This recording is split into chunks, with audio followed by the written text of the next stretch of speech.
Guys, so in the last lecture we have seen uh, CI engine fuels. What are the various characteristics required, qualities required for compression ignition engine fuels? That is compared to the diesel engine fuels. Which type of quality of a fuel is required to run the compression ignition engine? Today we are going to see rating of a CI engine fuel. So how we can rate a CI engine fuel. So rating of CI engine. So in last to last lecture we have also seen the rating of SI engine. So it was octane number. Then we have seen C10. Uh, sorry, we have seen as octane number. Then we have seen performance index. Sorry, performance number. And we have also seen HUCR, that is highest useful compression ratio. So today in this compression ignition engine, the first number we are going to see is C10 number. So that is C10 number, that is CN. So what is C10 number? So the ability of a diesel to resist a knock is measured by C10 number, and C10 number of diesel fuel is measure of its ability to auto ignite quickly when it is injected to compressed and heated air in the CI engine. So ignition delay is the primary factor in the controlling the initial auto ignition in the CI engine. It means knock is directly related to the ignition delay of the fuel. So knock is directly related to the ignition delay of the fuel. So C10 number is a numerical measure of influence of the diesel engine, diesel fuel, and has its determining in the ignition delay. So higher the C10 number reduces the tendency to diesel knock.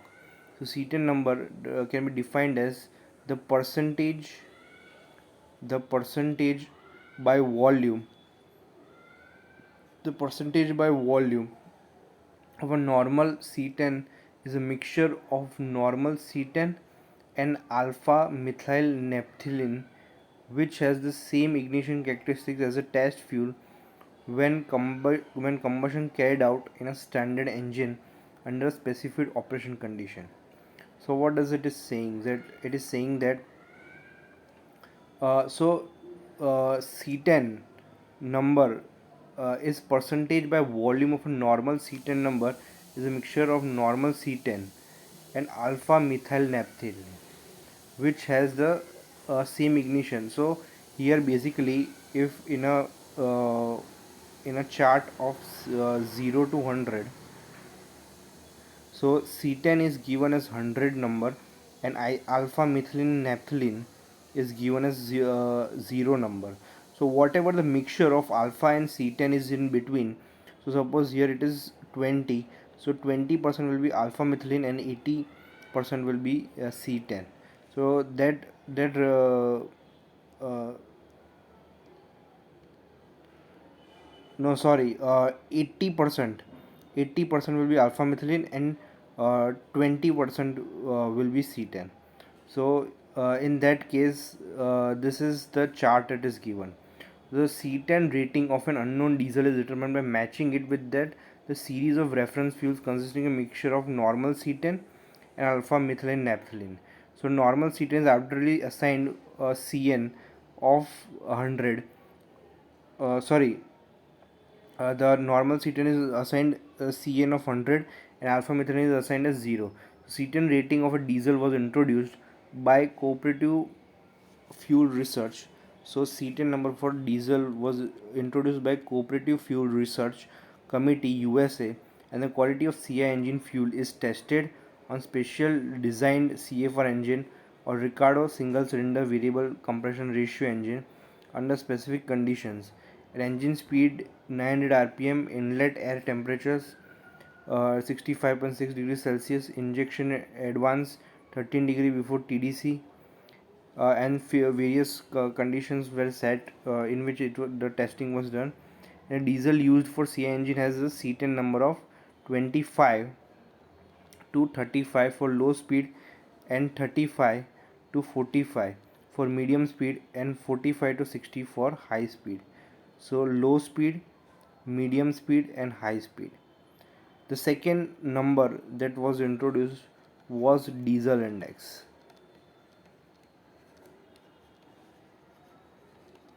So the second number is diesel index. So it is an alternative method to CI engine fuel rating. It is also considered to be good criteria of sustainability for a fuel used in a CI engine. So high diesel index assists in easy starting at low temperature and producing low engine pressures and smooth operation. So in this method of diesel rating, first aniline point is determined. So an aniline point is determined. So aniline point is the lowest temperature at which the mixture of equal parts of fuels and aniline will form a miscible solution. So here aniline point is the lowest point at which the mixture of equal parts of fuel, so mixture of equal parts of fuel and aniline will form a miscible solution. This will form a miscible solution. So miscible means mixed solution. So aniline point is determined by heating a mixture equal volumes of fuel of samples plus distilled and water free aniline until a clear solution is obtained, and the solution is allowed to cool at and the temperature at which turbidity appears is observed. So diesel index will be calculated as aniline point in degrees Celsius into 9 by 5 plus 32 9 by 5 plus 32 into gravity API gravity divided by 100. So this is the diesel index, that is DI. So uh, these are the various rating criteria for CI engine fuel. So now let's see a new topic. So that is carburation and mixture requirement for different loads and speeds. So let's start with carburation. So generally this carburation happens in SI engine. So there is petrol engine. So we will discuss that. So in petrol engine fuel plus air is mixed outside the engine cylinder, and fuel before combustion is fully vaporized. So fuel before combustion is fully vaporized. So fuel is well mixed with air and become homogeneous mixture which is favorable for combustion.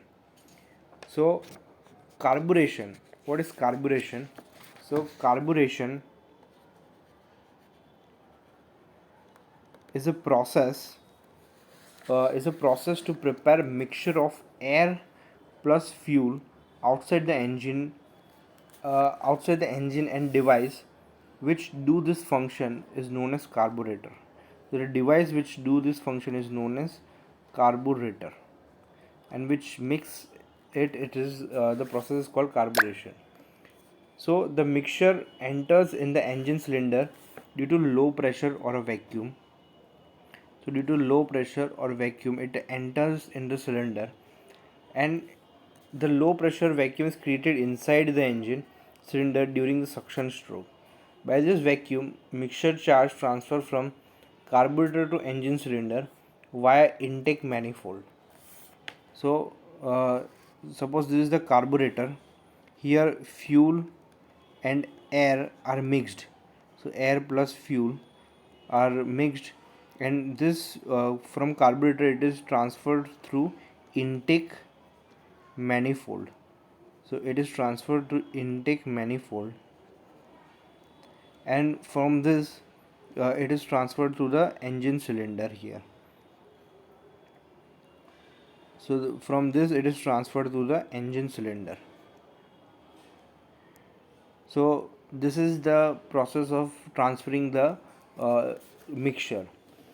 So it is very essential for better combustion that fuel should be fully vaporized and well mixed with air. If the fuel do not fully vaporize, which results in poor combustion, loss of power and high exhaust emission.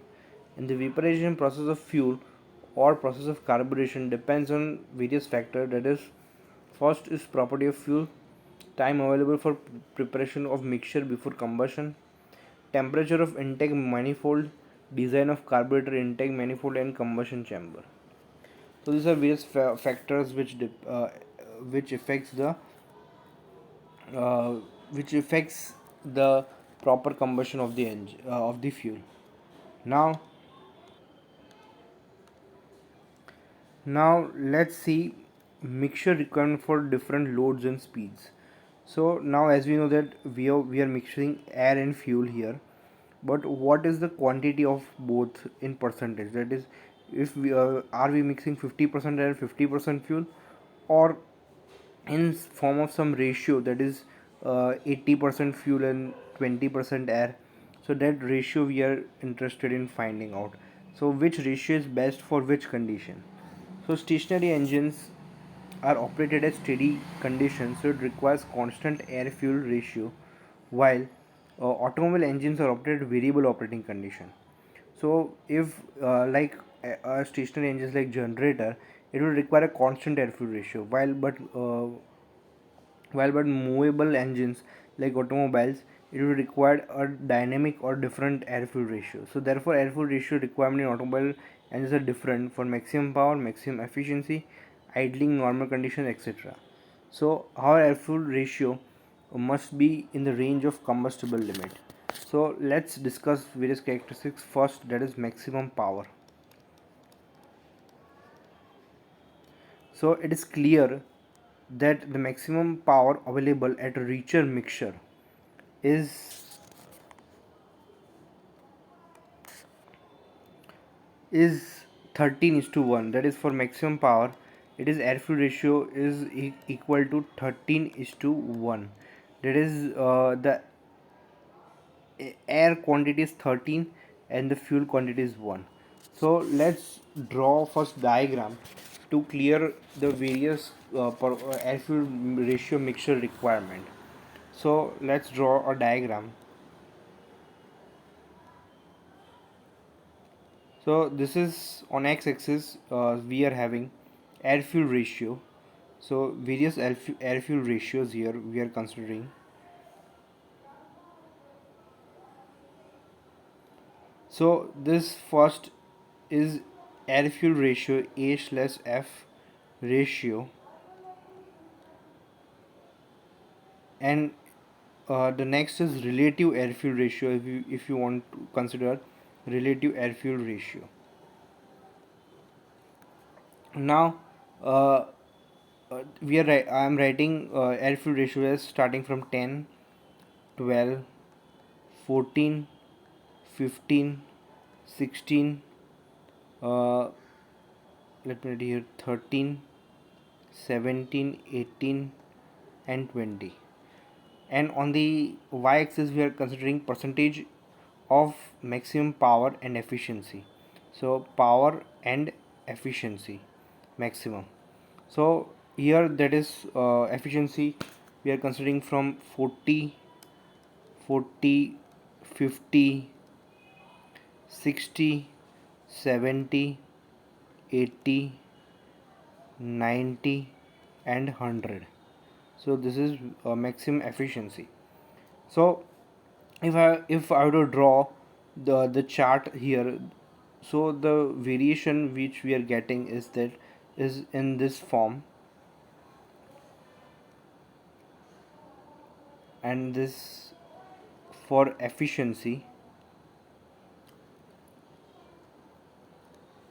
So this is for maximum power, and as you can see that maximum power is obtained here at 13 and maximum efficiency is obtained here at 17. So this is for maximum power and this is for maximum efficiency. So this mixture we can consider as rich mixture, because here fuel content is more, and this mixture we can consider as lean mixture because here air content is more. So as we can see from this diagram that maximum power is obtained as 13 is to 1, that is 13 is to 1 air fuel ratio. So this is due to some of the air fuel molecule do not find each other when when engine run with a stoichiometric mixture and come out without combustion. So to produce maximum power, some additional fuel is used. So it's called rich mixture here. So hence all air will be utilized and power will increase. Over rich mixture does not help to produce more power. In fact, by over rich mixture, power will be reduced due to lack of air. Also, exhaust emission will increase due to incomplete combustion. So ultra rich mixture is not required. So rich mixture is efficient. So as you can see that it peaks at 13.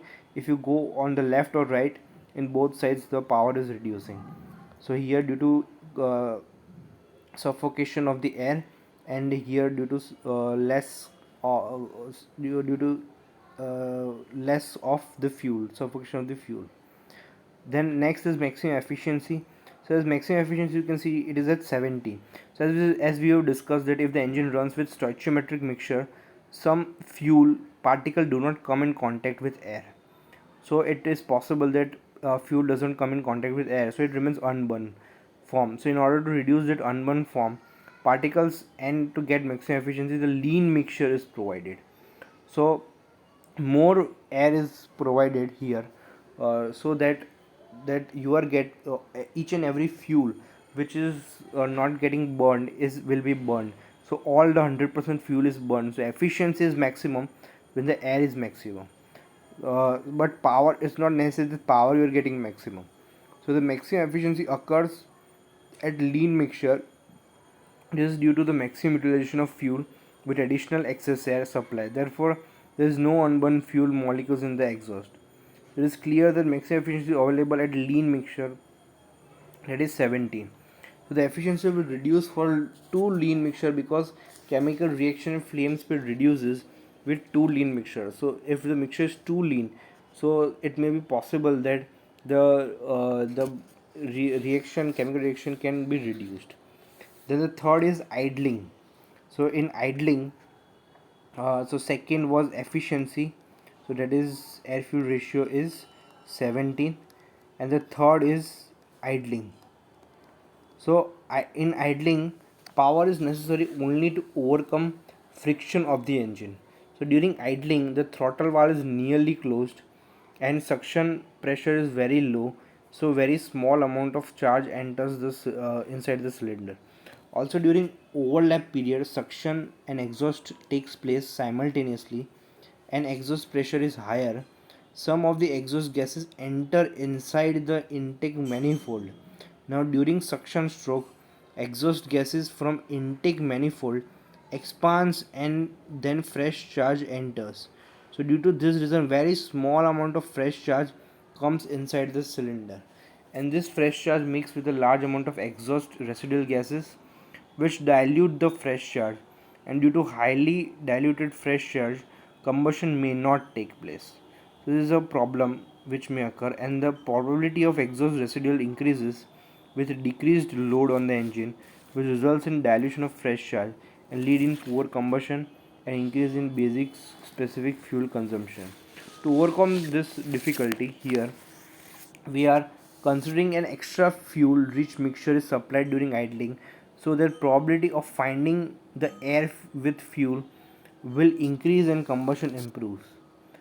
So if I were to draw a graph of BSFC versus air fuel mixture, so in this only if I were to draw, then for no load, part load and idling, I can draw here as if this is for no load, then this is for part load, and then this is for full load. So no load, part load and full load. So as no load, you can see the air fuel ratio is 15, for part load it's 16, and for full load it is in near to 17.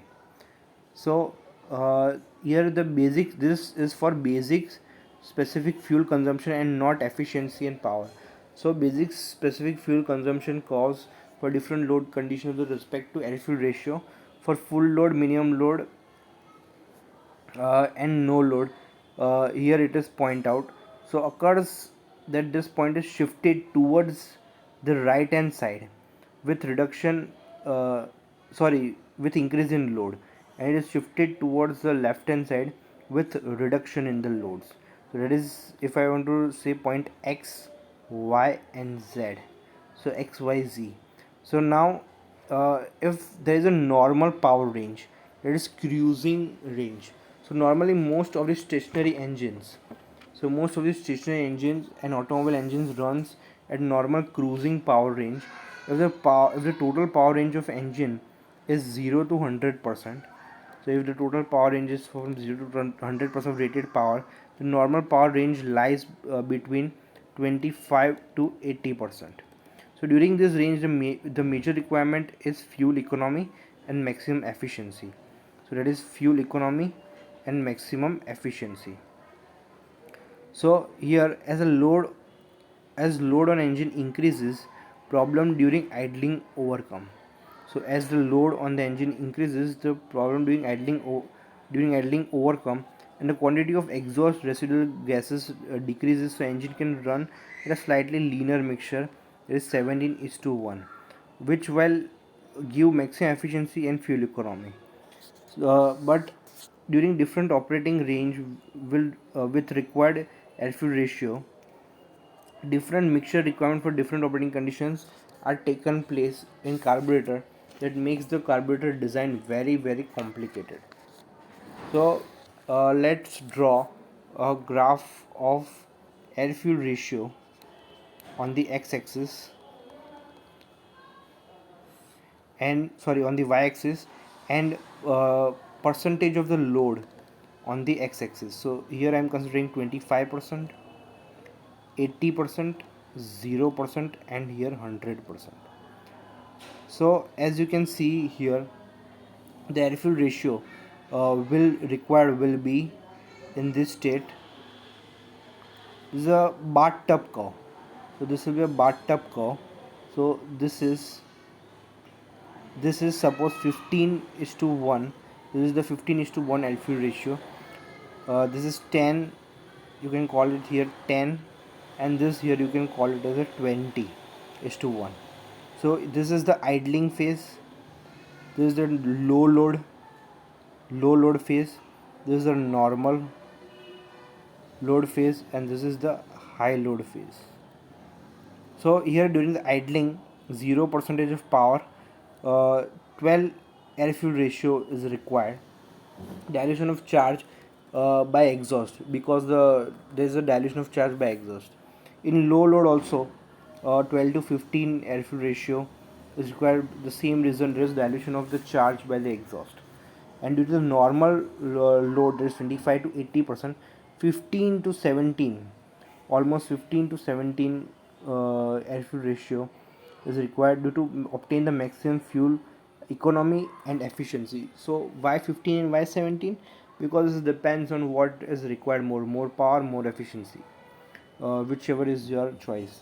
Then high load, 80 to 100%, fuel utilization of air rich mixture is supplied. So therefore 13 to 15 is the air fuel ratio.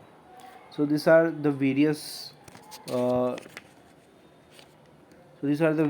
various conditions, properties where the air fuel ratio is required. So for various loads, so this is requirement for different loads and speeds. So I hope you understood, and we will see other topics in the next lecture. So thank you very much.